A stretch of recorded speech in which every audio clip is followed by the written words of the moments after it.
Many sacred places have underutilized space, volunteers, and resources.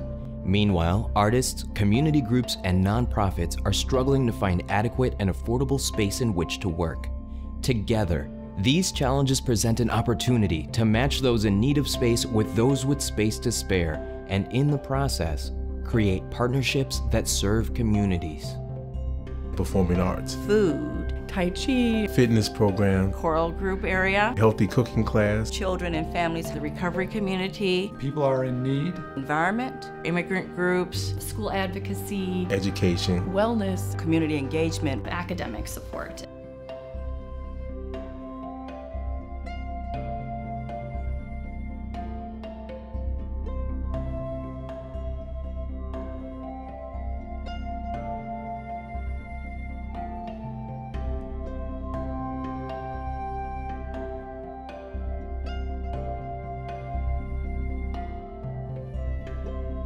Partners for Sacred Places has been around now for 25 years, and we were founded as really the only and the first national nonprofit to really focus on making the most of older sacred places as resources and assets for the larger community.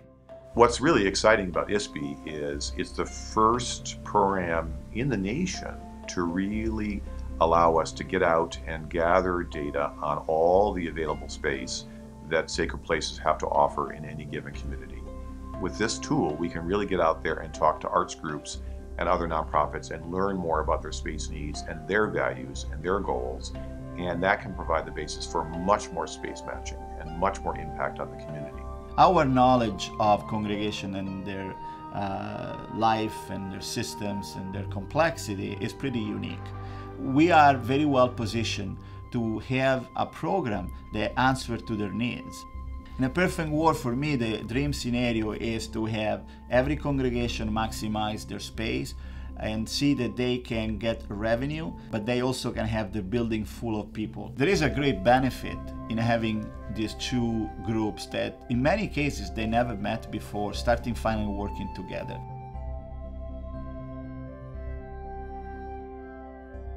There's a real art and science to partnership. There are very practical concerns. You know, do you have the kind of space that I need? But then there's the art of the partnership. How to match the vision, the values of the organizations in a way that's complementary and builds on the relationship. One of the things I noticed when I got to St. Luke's was that just out of necessity, they had been renting the space to kind of whoever needed space in an effort to try and keep the income coming in that would keep the doors open.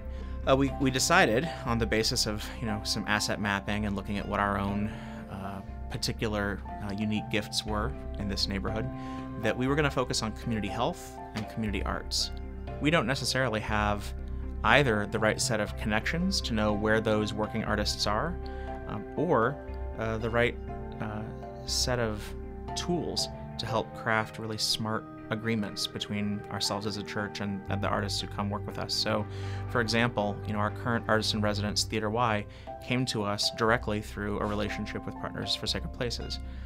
I had actually secretly wanted a church for my theater for years, and I sat down with Pastor Eric for our first conversation just to talk about what my goals were in the community, what my goals were inside of my art form, and what I wanted to do in this room. And it was very apparent from the beginning that he and I shared the same objectives for the community. Every day I meet somebody else in the community who knows about St. Luke's and what they're doing here and is thrilled to find out that there's also a theater company in the back. And there is a magnet now between our two efforts, drawing people into the same building for a myriad of reasons, covering all sorts of needs that the community has. Mission-based space sharing has a really positive impact on the congregation because it helps them see the activity that takes place in the building throughout the week and not just when we gather for worship as connected to their own identity. I think the pairing of arts organizations with houses of worship is a really interesting and frankly a very old idea, but one that has not necessarily gotten a lot of attention. I think that there is a real national model here for other organizations to look at and to see, again, a comprehensive way of making a partnership. So there's a tremendous need to empower communities to drive the cultural life of their neighborhood. From my perspective, bringing in new partners, new uses, new users, new constituents and stakeholders in the mix really will help strengthen this part of the fabric of communities. iSPi helps to change the way congregations share space or even consider sharing space by helping us to understand that we don't exist for ourselves only.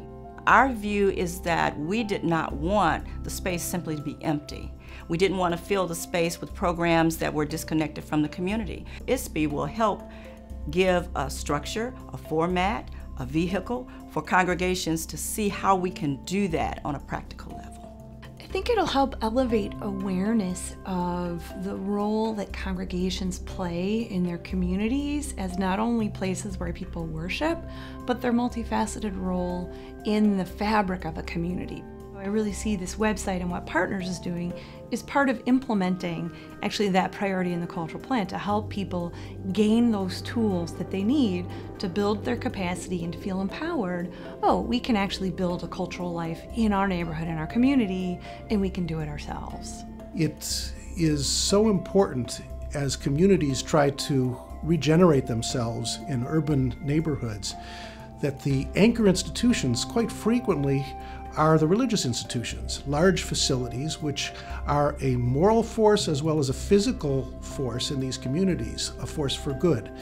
These religious institutions have space available that they can make use of, and those local organizations have a need for affordable space that can serve the needs of these communities. So there's a very natural link between these organizations. iSPi is a fascinating project because it really marries the work of community development practitioners with the importance of religious institutions.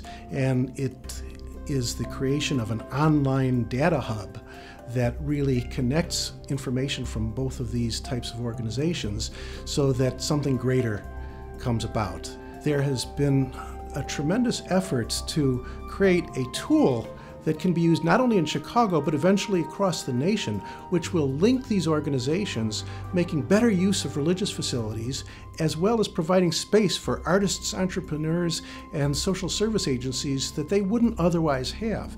And it's a wonderful thing.